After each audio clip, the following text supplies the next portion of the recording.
Welcome to Donmar TV News Channel. And later, 1st District Representative Martin Romualdez is grateful after President Rodrigo Duterte assured to support him should he run for Vice President.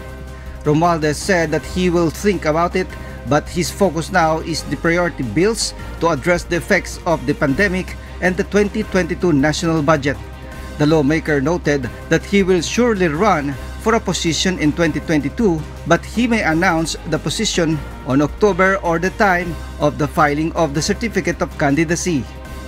Definitely, no, I will, consider that. But sa ngayon po, ang priority po natin, yung focus natin po, ay to pass all the legislation and initiatives that are needed by the administration to defeat this COVID pandemic of ours. Answering the question of being in tandem with Davao City Mayor Sara Duterte, it is premature, he said, because the presidential daughter is still not declaring her intent. But he assured that his party, Lakas, and hugpong ng pagbabago of Mayor Sara will remain allies.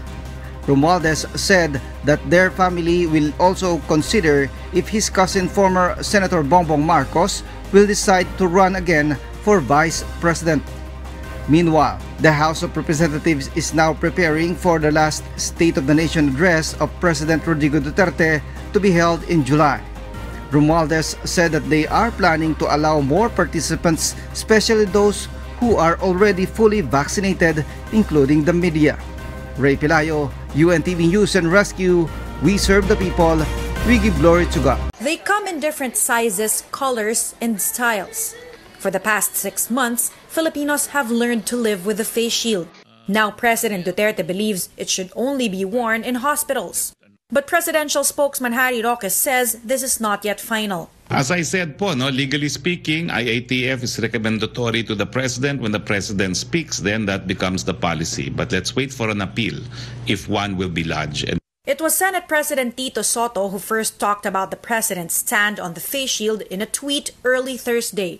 Another senator said the president asked what other countries use the face shield. Apparently, none of them could name one. And the president himself said, then you don't have to wear it, no? So lahat kami nagtanggalan, kung makikita nyo, nasa video yun, nasa gilid bago siya pumasok. Nagtanggalan ho kami lahat ng face shield. Manila City Mayor Isko Moreno was the first to urge the national government to scrap the face shield policy in a statement earlier this month. Kung sa tingin natin na wala naman masyadong epekto, pero sa buhay ng tao, sa kapaligiran, sa buhay ng tao, sa hirap ng buhay ngayon, sa tosgas, wag na tayo makapagpabigat. The Health Department maintains wearing both a face mask and face shield can prevent COVID-19 transmission by as much as 90%. Molecular biologist Father Nicanor Austriaco also believes people should still wear face shields, particularly in areas experiencing high infection rates. He cites studies saying the face shield can provide an added 9% protection against the deadly virus. I would recommend, in high-risk areas where there is surge, the 9% may be important.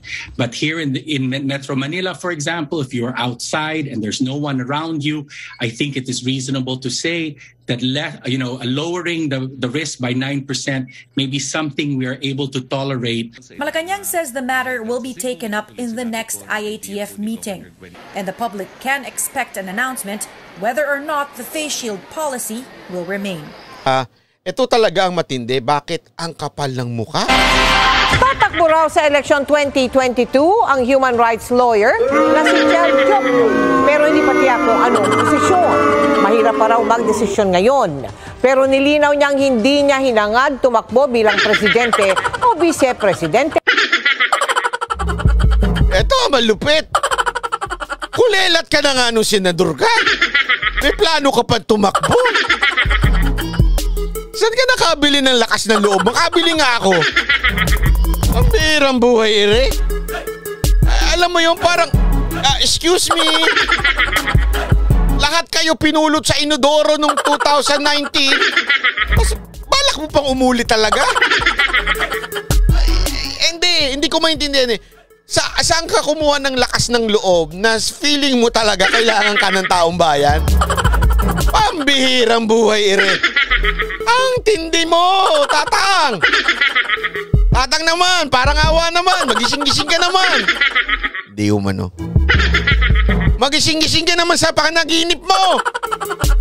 Talagang meron pa no. Tumakbo kaya ako. Tumakbo kaya ako, senador. Ikaw, may plano ka nga tumakbo Ang lupit mo, talo ka na nga noon. Diba? Pambira, oo. Gaya ng nominasyon sa kanya ng grupong Isang Bayan. Ang mahalaga raw para sa kanya, mabigyan ng boses ang mga ordinaryong Pilipino. Gusto mo pala maging boses ang ordinaryong Pilipino? Di maging announcer ka? O mag-vlog ka na lang tulad ko? Ay, nako, grabe. True. Ay, walang ganyan. Ayoko.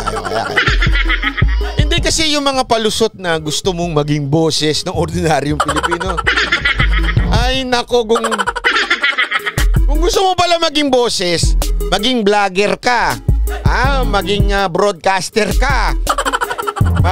Ano ka, ang daming paraan para maging boses. Hindi mo kailangan tumakbo para maging boses. Kalokohan yan. Pambira ka, oo. Tsaka unang-una, sabihin na natin o sige, para mabigyan mo ng boses yung mga ordinaryong Pilipino. Sino yung ordinaryong Pilipino na yun?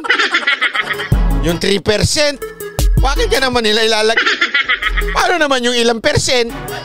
Paano naman yung 97%? Ay, mali. Tama, 97%. Diba? Bibigyan mo ng boses yung 3%. Ganon. Ang bihira naman, Tatang! Oy, Tatang! O, yung kape mo! Magkape ka na, Tatang! Gising na! Sabi nga ni Cooking with Kata Recipes, boses na ordinaryong Pilipino kay Mo Calabsyon. Yung!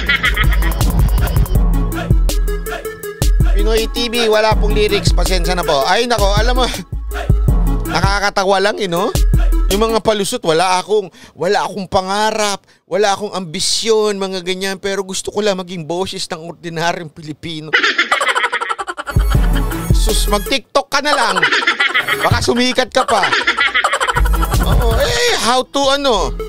Yung hygiene, ganun. Ay, wala akong sinasabi, Sulising, salamat po. Hindi, di ba? Kung gusto mo palang maging mag-TikTok ka na lang, malay mo, sumikat ka doon. How to brush your teeth, ganun. How to comb your hair. O how to clean your... mga ganun ba? Hindi naman sa Hoy, wala ako sinasabi, Sabi ko, paano mag-ayos na kurbata, ganun. Paano mag-ayos ng kasi maraming ganyan sa mga YouTube, yung how to. Wala ako sinasabi, basta sinasabi ko lang yung how to. Kunwari, di ba? How to earn in YouTube, ganyan-ganyan di ba? Pagka ganyan, baka sumikat ka pa kasi maraming, alam mo, sabi nga nila sabi nila, ito walang biro ito Sabi nila, sa YouTube daw, maraming interesado sa mga salitang how to. Kung gusto mo daw panoorin ka ng mga tao, lagay mo dyan, how to brush your teeth, how to comb your hair, how to earn money with 1 peso in your pocket, mga ganyan. How to gain muscle. Oy, wala akong, kayo naman, ano ba sinasabi ninyo? Hindi, yan lang naman yung how to. Ako, nanonood ako niyan, yung how to push up, ganun. Diba? Kayo talaga, oo. Kabilang si Jokno sa 6 na personalidad na inilabas ng Isang Bayan para maging kandidato sa eleksyon 2022. Matatandaang nitong 2019 midterm. O kaya pwede. How to get up from losing from election, ganun. Diba? Election. Tumakbo si Jokno sa pagka-senador pero natalo sa ilalim ng partidong 8 Diretso. Ay, grabe. Huwag nyo naman ginaganon si Emsel, maraming salamat. Hindi, alam mo, ito Hindi ko naman sa inaano si Jokno, Ang akin lang naman, Hindi porket kasi baka sabihin naman nila, uy, matalino yan, teacher yan, gayang-gayaan. Hindi ko naman siya sinasabihang hindi siya matalino. Malamang matalino siya. Malamang magaling siyang magturo, di ba? Kasi meron ding mga matalino hindi magaling magturo, meron namang mga magaling magturo na hindi matalino, di ba? So malamang magaling siya magturo. O sige, hindi ko sinasabing hindi siya magaling magturo o hindi siya magaling sa mga batas-batas o gayang-gayaan. Pero ang akin, natalo ka na ng 2019 walang kalaban-laban. Sobrang kulelat ka na. Meron din naman binabagayan ng mga politiko.